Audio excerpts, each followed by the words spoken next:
Hello, this is Allison Hunt, and this is the Old Slocum House Theater Company's documentary, Part 7. This is my mom's section, Connie, MERRILL, Connie DICKHOUS. Unfortunately, I came down to be with my mom, and 2 weeks later, she got a diagnosis for having stage 4, and we lost her 2 weeks later. I didn't get to interview her about her experiences. I'm really bummed about that because she did so much theater and I wanted her to talk about each and every show, the jokes they played, the actors that she worked with. She worked with a lot of actors repeatedly. My mom was just a really funny, outgoing person. There's just nobody like her. So I'm gonna try to do her section for her. I can't give you the feedback she could. I didn't know where her Slocum House photo album was until after she passed. It took me a while to find it.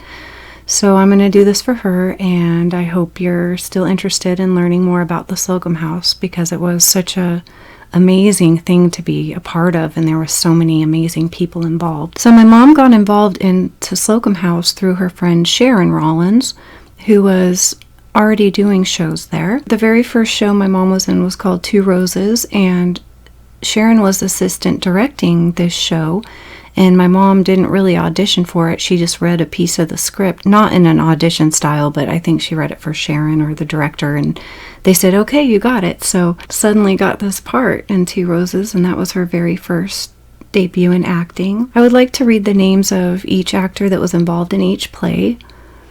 I'm trying to find a lot of them, and I'm not having much luck because I really want to hear their stories about Slocum House. The actors in Two Roses are Robert Scoville, Thelma Scoville, Connie R. MERRILL, Erica Nelson, Patrick Nutt, Robert E. Blond, Ron Carmona, Wes Taylor, Sharon Rollins, and Leanne Robertson. I have some really pretty pictures of Two Roses.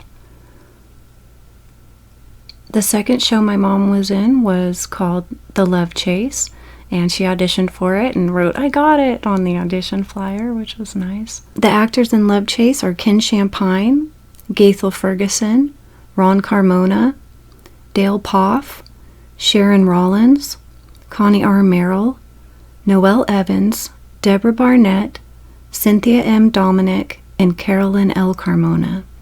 My mom hooked up with Ron Carmona when I was young, and he moved in with us and for a while and did theater with us, and he gave me some nice pictures of Love Chase that I'd never seen before of my mom. They're beautiful, and hopefully Ron will let me interview him along with Deborah Barnett, who I've been talking to. There's a picture of Ron and my mom backstage, and my brother is in the mirror.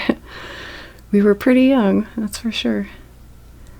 Then my mom did The Man from Toronto. I believe that Sharon directed this. Connie MERRILL, who plays Ruth Wimbush, has been in 2 other shows. She played the lead in last year's Victorian Festival show, Love Chase, as the spirited Constance. She also played in Slocum House's 1986 production of Two Roses as Ida.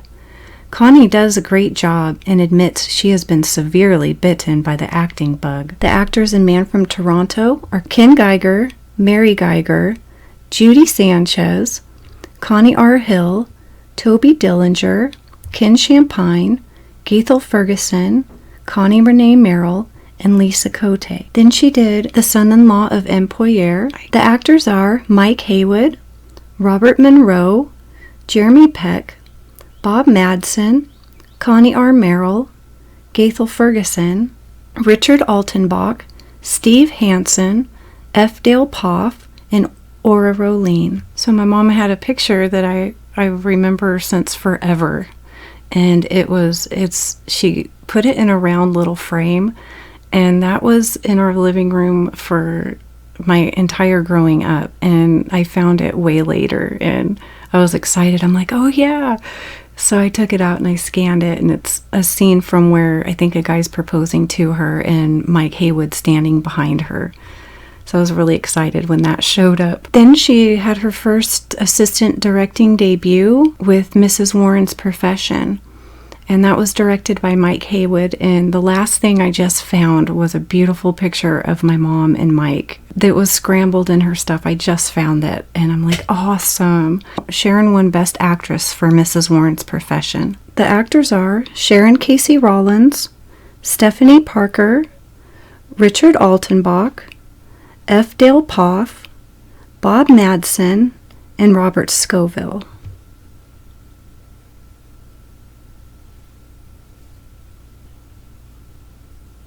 Her next show was Her Step-Husband. The actors are Steve Hansen, Anton Agar, Mike Haywood, Ken Geiger, Cindy Grigori, Connie Merrill, Sharon Casey Rollins, Carmel Baird, and Judy Sanchez.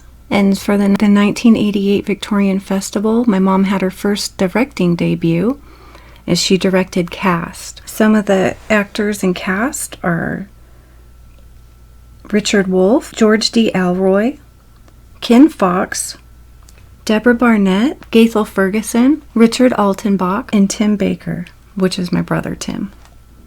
I think that was his first show. I just remember a specific part in this play where Deborah Barnett's character, she cooked this ham and she's trying to talk to this guy, and he's like completely ignores whatever she said to him, right? So she goes and shoves the ham up in her face, and she's like, ham.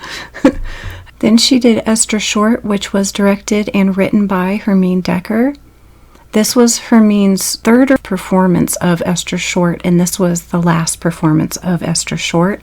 Judy Sloan plays Esther Short. Mike Haywood played Amos. J. Dick Ron Carmona. My mom played Weetoma, Yellow Rose, a Native American lady.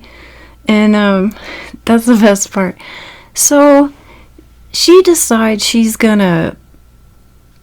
wants to throw a knife in the air and catch it by the handle in the performance. So she's at home and she practiced and practiced and practiced with this big ass knife, and she would throw it way up in the air. She got really good at it, and she'd catch it by the handle, right? And the Slocum house had a really short ceiling, so she really couldn't throw it very high for the performance, and it was kind of dangerous, but it had wonderful stage effect. I can't believe Hermine let her do it, because Hermine was Hermine. So I'm really surprised that Hermine goes, yeah, sure, throw the knife, right? I'm sure my mom had to show her several times that she could do it without getting hurt before Hermine would let her do that. But it was wonderful stage effect anyway. This was my first play at Slocum House. I just played one of the kids. I didn't have any lines. And during this time, my mom met Jay, and her and Ron ended up splitting up, and her and Jay actually got together. I think Esther Short was in 1989. A play worth seeing. Don't miss the current Old Slocum House stage play, Esther Short, or A Heroic Pioneer Mother, by Hermine Duthie. In keeping with the Washington State Centennial Celebration, this play will carry you back to pioneer days at Fort Vancouver and make you feel as if you were there in the virgin forest that once lined this side of the Columbia River. A group of us from Vancouver Parks and Recreations Department's senior tap dancing class attended the matinee performance on Saturday, and we were all very impressed with the exciting story, the beautiful scenery, and the superb local acting.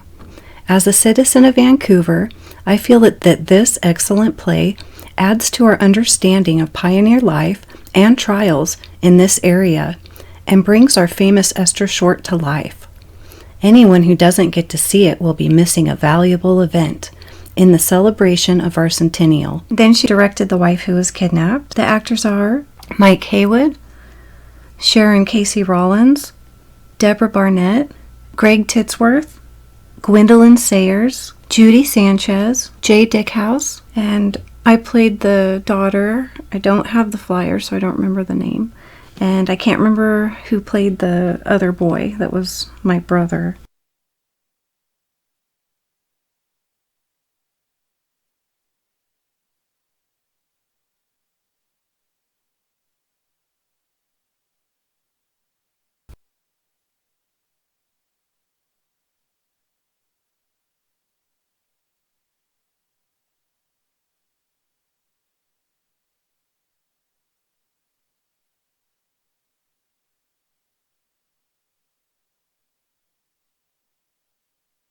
But there's a really sweet picture of Jay shaking me in the boy's hand. I thought that was a really sweet picture. In November of 1990, she directed Dinner for Two, which was also called Service for Two because there was kind of a discrepancy about the script or any changes made to the script. So it went by Dinner for Two, but it was also called Service for Two. Actors are Gwen Welch, Barbara Larry, Bill Sismar, because I don't have the program for this show, so I'm sorry if you were in it, and I don't know what your name is. Julie Madsen was in it, and Art Green was in there. Other than that, I don't know your names. I apologize.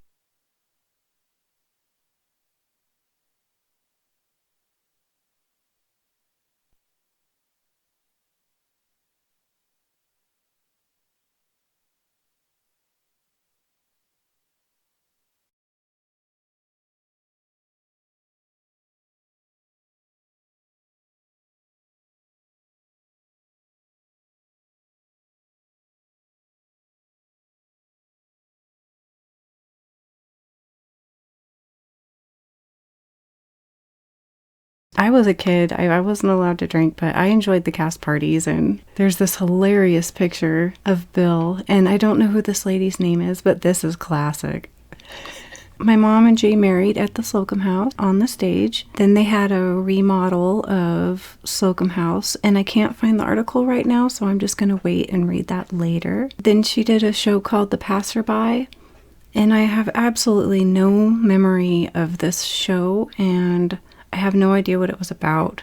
I don't have any pictures for it, but the actors in Passerby were Mike Haywood, Connie R. Dickhouse, Bethany Blosser, Bill Winkleman, Bob Madsen, Ora Roline, and Mary Coughlin. The next show she did was For All the Saints, and this one had beautiful costumes that were donated that came from the lady who wrote the play. She sent my mom the original costumes, and they were beautiful and colorful, and I don't have any pictures of that show at all.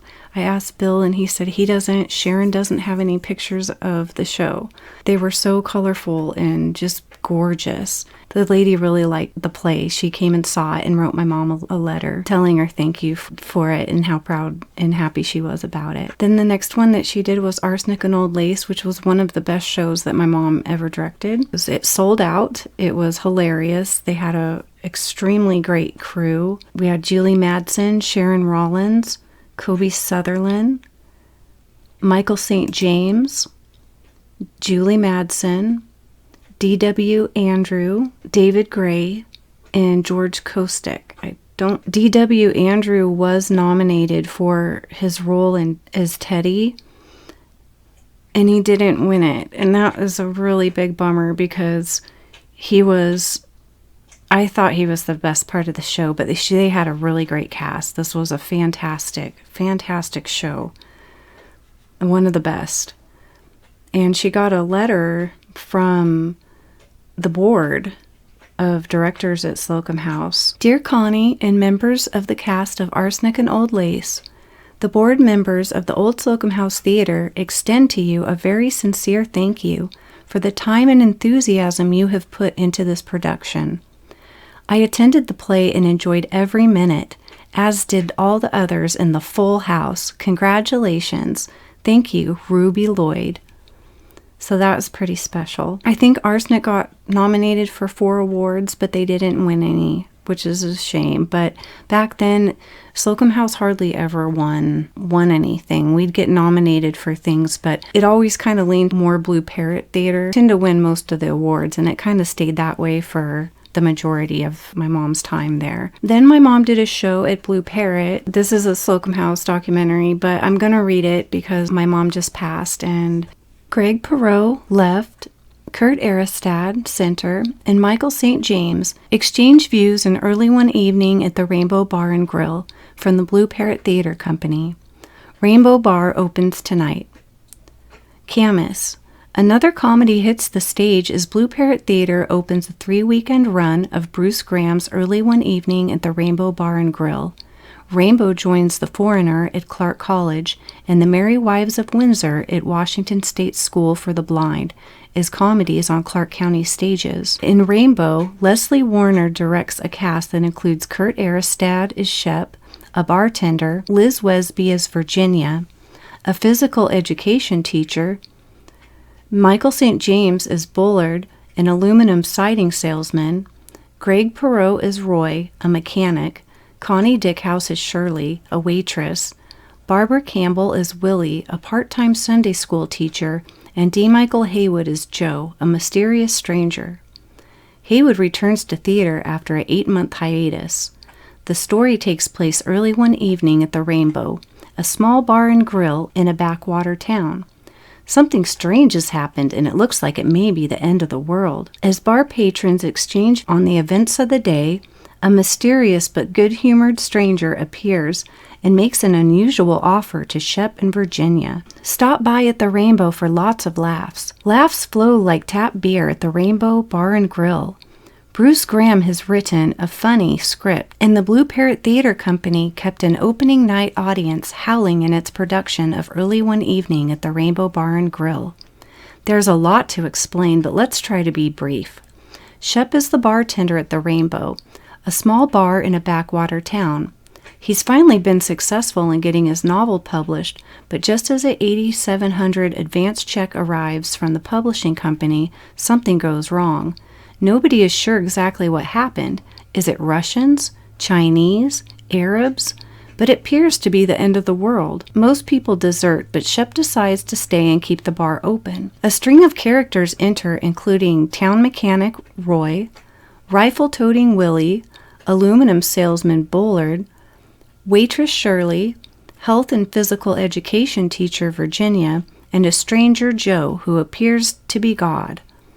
Everyone except Joe is a little crazy as they face the possibility of death. The play is an ensemble work, and director Leslie Warner gets a strong performance from her cast of Kurt Aristad, Liz Wesby, D. Michael Haywood, Greg Perot, Barbara Campbell, and Michael St. James, and Connie Dickhouse. The set, complete with electric Budweiser, Bud Light, and Michelob signs, provide the bar atmosphere. There is a 4-stool bar, complete with bowls of snacks and a TV on the counter. Behind the bar, under a stuffed moose head with a huge rack, is a beat-up refrigerator. There's a stuffed squirrel on one side of the wall and a dartboard where Shep throws darts at his advanced check on another wall.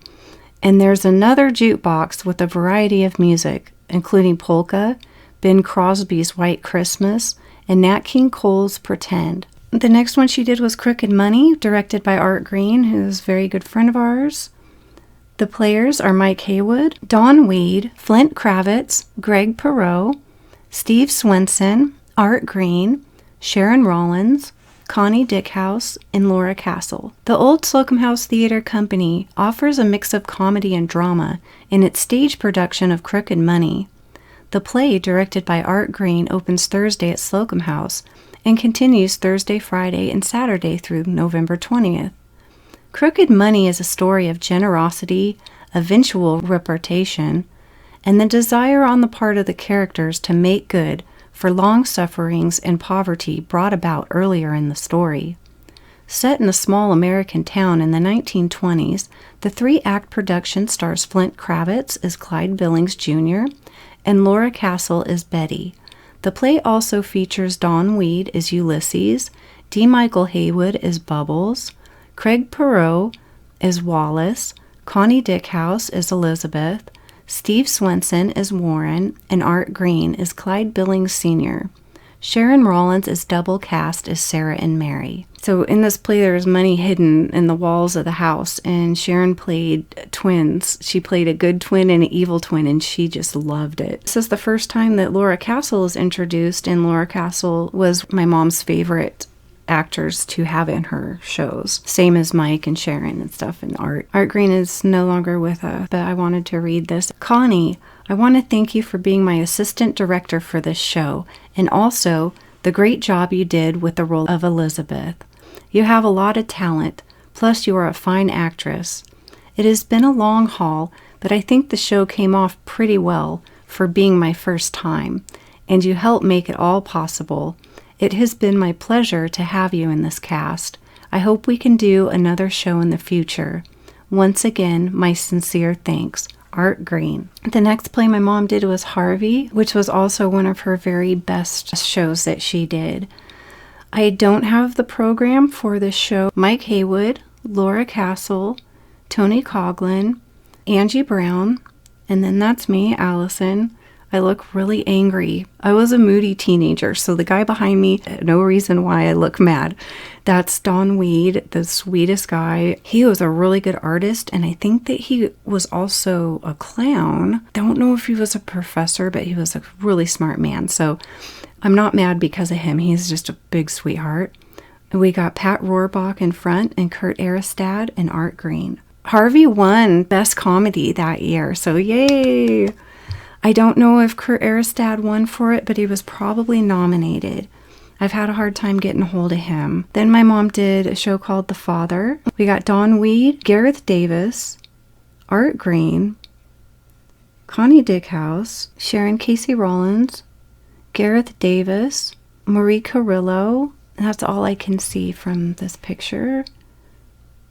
This one, I guess my mom was like the evil wife. Okay, so she only had 2 roles where she was evil. This was one of them, and then she did Miss Chevrolet in Ideal Husband. Then she did Captain Applejack. The cast is David Gwynn, Don Freeman, Linda Doyle, Don Weed, Laura Castle, Angie Brown, Art Green, Mike Haywood, Tony Coughlin, Troy Olson, and Jay Dickhouse.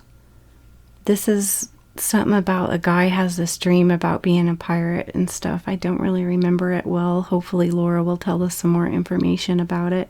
But there's this picture, just the one that Laura sent me, and I go, I don't know what Mike's character is doing in this scene, but he looks like he's doing a dance or a shuffle. And then I go, oh, he's got a gun pointed at him. Well, you better dance. And he's got this shuffle and this look on his face. Mike Haywood was the most animated, hilarious guy you've ever met. He was so fun to work with. My mom worked with him so many times, and I got to work with him a few times. Hilarious person. Take a fantastic journey with Captain Applejack. Comedy and fantasy come to the stage in the Old Slocum House Theater Company's production of Captain Applejack. The play is set in the winter of 1920 in the library of Palperin, Cornwall. House owned by Ambrosia Applejohn, who has reached middle age and feels that time has passed him by. He decides to sell his home and travel the world looking for adventures. When he falls asleep in his chair, he dreams of the notorious Captain Applejack, and his life is changed forever. Connie R. Dickhouse directs a cast that includes Don Weed as Ambrosia Applejohn, David Gwynn as Lush, Don Freeman as Poppy Fair, Linda Doyle is Agatha Whitcomb, Laura Castle is Anna Velasca, and Angie Brown is Miss Pingard. Others in the cast are Art Green as Horace Pingard, D. Michael Haywood is Ivan Brolowski, Tony Coughlin is Bill Dennett, Troy Olson as Johnny Jason, and Jay Dickhouse as one of the crew. The next one she directed was Come Back Little Sheba, which starred Sharon Casey Rollins and Mike Haywood. Also, Laura Castle, Sean Cates, Tony Coughlin, Linda Doyle, David Gwynn, Shannon Kelly, Jeff Hayes, Art Green, Roger A. Callis, and Greg Perot. This was a story about a recovering alcoholic, and there was one scene in this show where he relapses and he starts getting violent, and I'm telling you, it was the waterworks. It was amazing, and Sharon is such an intense actor, and having her and Mike do a very emotional, dramatic scene was a total tear jerker. I'm going to read you an article that I didn't have before. 2 Troops Ready plays. Slocum House opens Comeback Little Sheba tonight. Dream Chasers Theater and the Old Slocum House Theater Company will open plays in the next week. The Old Slocum House Theater Company opens the drama Comeback Little Sheba tonight. Dream Chasers presents Other People's Money in a dinner theater format beginning Thursday. Oh, it's not a review. Okay, so we got Left, Lola, Sharon Casey, admires the milkman, David Quinn, in Comeback Little Sheba. And this is my ticket. It was a ticket I had that when I went and saw it. It was a wonderful show. I don't think it got nominated for being a show, but Sharon was nominated as Best Actress and won. So it was like, yay, Slocum House. Sharon was amazing in that one. The next one we have is 1,000 Clowns. Clowning around at the Old Slocum House. No, 1,000 Clowns is not about a circus. In fact, Herb Gardner's play even has a serious side to it, said Connie R. DICKHOUS, the show's director. It's comedy with a message, she said. The show centers on Murray, a writer for a children's television show who quits his job so he can spend time roaming the streets of New York City and do things he's always wanted to do, such as standing on Park Avenue in the early hours and shouting, "All right, all you rich people, everybody out in the street for volleyball." The problem is, Murray's been left to care for his 12-year-old nephew, Nick, and social services don't find Murray's lifestyle appropriate. They threaten to take Nick away if Murray doesn't find a job. So Murray has to come to terms with how to live his life in order to keep his nephew. The play stars Steve Legate of Portland as Murray, Brendan Wright from Sandy, Oregon, Vancouver Cheryl Spear as Sandra, a social service worker who finds herself romantically involved with Murray. The play is a cult favorite after its 1961 debut, with audiences making return trips to the theater to watch it again and again. It's pretty quirky, DICKHOUS explained, and a little racy for the early 1960s. By racy, DICKHOUS is referring to a scene where Sandra wakes up in Murray's apartment the morning after their first date. 1,000 Clowns is the 9th production DICKHOUS has directed for Old Slocum House. So on a side note, I was going to Vancouver School of Arts and Academics when my mom was doing 1,000 Clowns. And it was really awesome because she just pretty much came in there and was like, "Hey, I'm doing a show down at Slocum House, and I would like to see if one of your choirs." Now, the art school goes from 6th grade to 12th grade. So she was like, I'm working on a show, and I have a song that needs to be played. It's called the Chipper Monkey song. I don't remember how it goes. She goes, "Can I get one of your choirs to maybe learn this song and we can record them singing it and then I'll play it at the play?" And bam, they sure did, and it was done. That was kind of cool. The next play she did was Ideal Husband, where she played Mrs. Chevalier. I forgot to mention way back that Julie Madsen won Best Director for Her Step-Husband. And I always get Her Step-Husband and The Ideal Husband mixed up, so I thought it was this show, and I was wrong. So she did win for that, which is a Slocum House rarity. Oh, so the dress.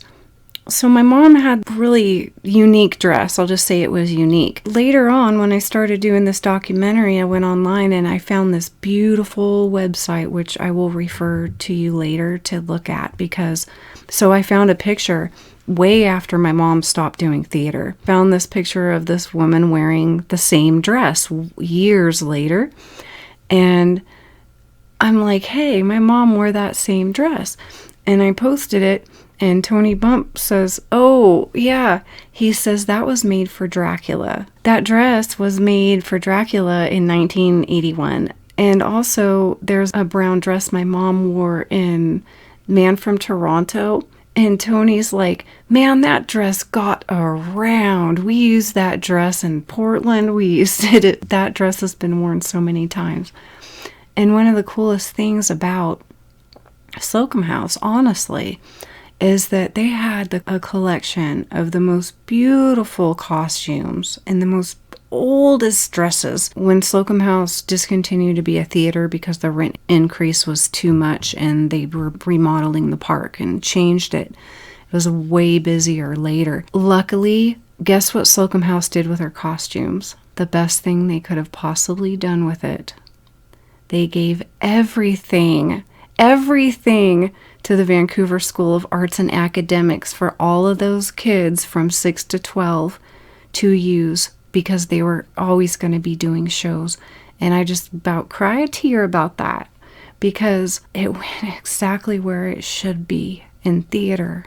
They went where they were the most needed and appreciated. And then the next one my mom did was Bus Stop, which was an old Marilyn Monroe movie. I still haven't seen the movie. Players are Allison Hunt, Sharon Casey Rollins, Art Green, Laura Castle, Mike Haywood, Steve Schmidt, Todd Andes, and Mike McDaniel. I'll tell you what, Mike McDaniel in rehearsals came fully in costume. Mike McDaniel we had a fantastic cast. Mike McDaniel was absolutely amazing. And he had this supporting actor part. And he was laid back, subtle character that just was the heart of our show. Everybody else was amazing too. And every night, me and Sharon, we'd open the show, and there was a little bitty hole in the curtain the size of like a thumbtack. And every night we'd creep, and the wood's old and it creaks, right? And warp. We'd look through the curtain hole and we'd be like, is it full? How many people are here? You know, is it a bunch of blue hairs? What's a blue hair? Is it elderly people? Because the matinees, we'd have a lot of elderly people. And I'm like, yeah, it's packed. Because we were both on stage for curtain. Every night we'd look at each other and we'd bend our heads and we'd do-si-do. So we'd do-si-do around this way, and then we'd switch arms and do-si-do. That's how we open. The crowd never saw it. That's how we opened the show. So we had wonderful Art Green and Steve Schmidt. Sharon Rollins was amazing. Laura Castle was amazing. Todd Andes was fantastic. I didn't know Todd Andes very well. Tony Bump had worked with him before, but this was the first I ever seen him. He was a gas to work with. We had such a nice set, which was a compliment, but we had some serious chemistry. It was just so much fun, and to us, it seemed like the play went by really, really fast. We got nominated for several awards, and I think we won them all. We couldn't believe it. We had such chemistry. It was amazing. I think we all just had so much fun that it made the show a million times better than if you went to see a show. We were having the greatest time, and so we were all glowing. Okay, at the 12th Annual Clark County Theater Art Awards on June 20th, 1998, Michael Haywood wins Best Supporting Actor as Dr. Lyman. Sharon Rollins wins Best Supporting Actress as Grace. Laura Castle wins as Best Leading Actress in a Comedy. Todd Andes wins Best Leading Actor in a Comedy.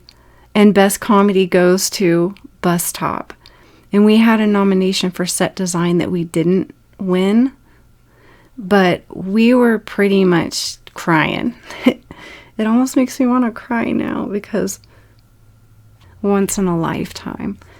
Thanks to the cast and everybody involved, we had so much fun. And so did everybody that came to see it, thank goodness. And I have to read this because I didn't have that article before. Baby, the Rainmaker must fall again. The Old Slocum House Theater will complete the N. Richard Nash trifecta next week when it opens its version of The Rainmaker, the third such local presentation of the show during the past 6 months. Sylvia's Class Act Dinner Theater in Portland performed the play for several months in 1998, closing in November. Wow, can you imagine doing a show for several months? That would be so cool. Clark College recreated the musical version of the story, 110 in the Shade, in late February and early March. Now it's Vancouver Community Theatre Troupe's turn to try Nash's romantic comedy about a drought-stricken family that has its world turned upside down when a stranger arrives promising rain. As a plain girl named Lizzie develops her relationship with the town's most eligible bachelor, Sheriff File, she also finds herself reluctantly drawn to the stranger, Starbuck. Lizzie at first calls Starbuck a fake and threatens to turn him into authorities. But as she gets to know the man, she finds herself falling in love. During their courtship, Starbuck tells her to think big. While Lizzie confesses only to have dreams of simple little things, Starbuck tells her she is pretty and predicts someone will notice that someday. As the relationship builds, he fulfills his own prophecy. Yet the law soon comes for Starbuck, and Lizzie has to decide whether to protect her new lover or turn him in. Yet again, we have the great Todd Andes.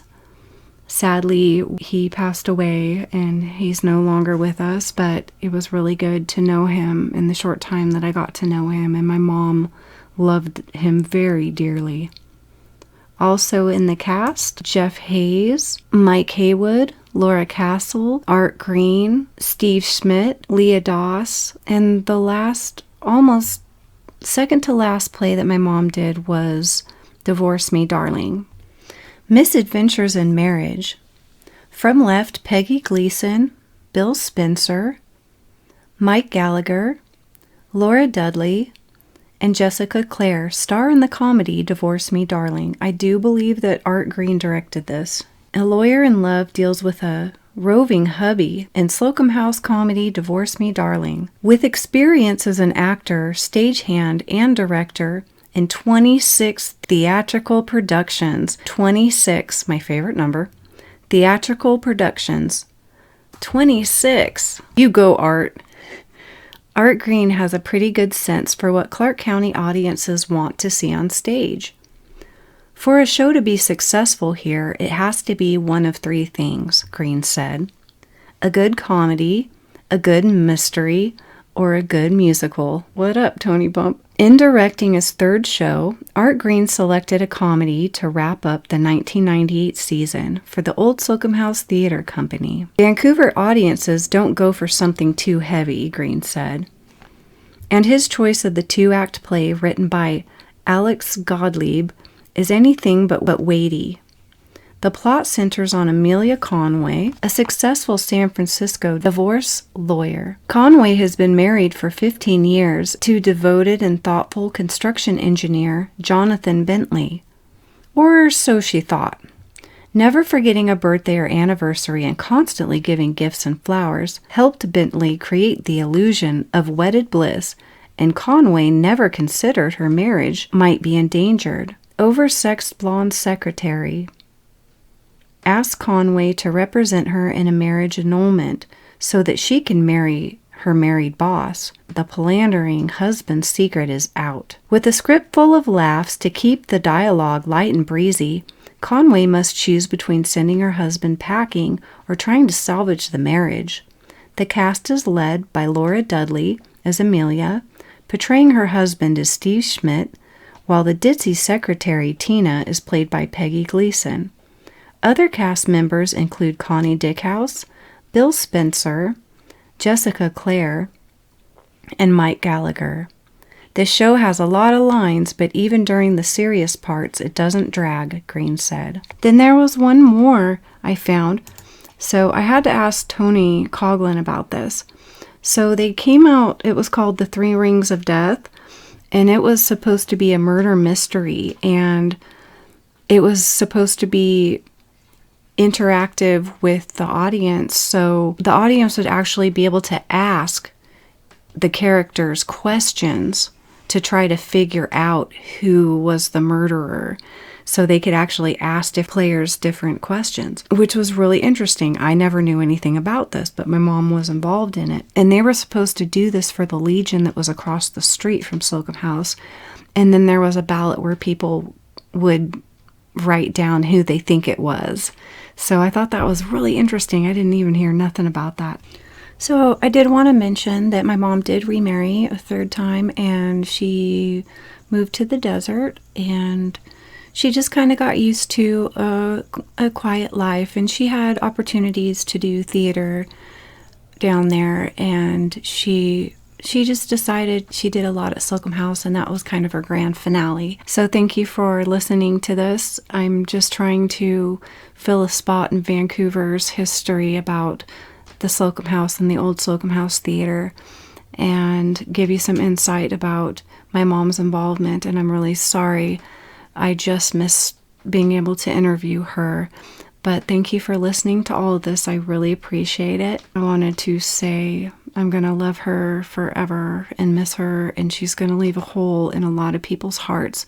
But I hope that this will help to share my love for her and to show our friends and family and even strangers a huge piece of her life. And she even got an award for her outstanding service in community theater. I can't find the picture, and that picture and another picture kind of got stuck together, and I don't know where she did get something as a farewell.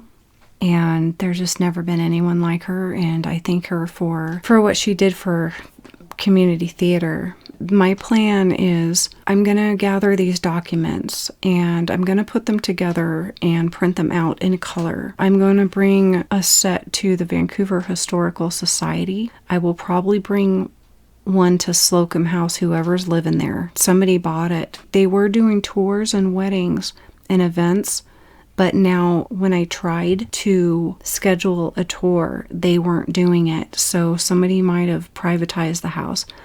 And also I want to go to Pullman, Washington, where Hermine Decker has archives at PSU of all the plays she's written from when she was in college. And I want to bring them this big package and go, well, I want you to add this to her archive for all of us. This is all because of Hermine Decker. Okay, and Robert Hidden. I do want to send my love and in their memory for Hermine Decker and Bob Hidden and all that they've done. I also want to show some love for Ken Champagne, as well as Gaithel Ferguson, Don Weed, Richard Altenbach, Todd Andes, Mike Haywood, and my mom, Connie. Thank you so much for listening to her story.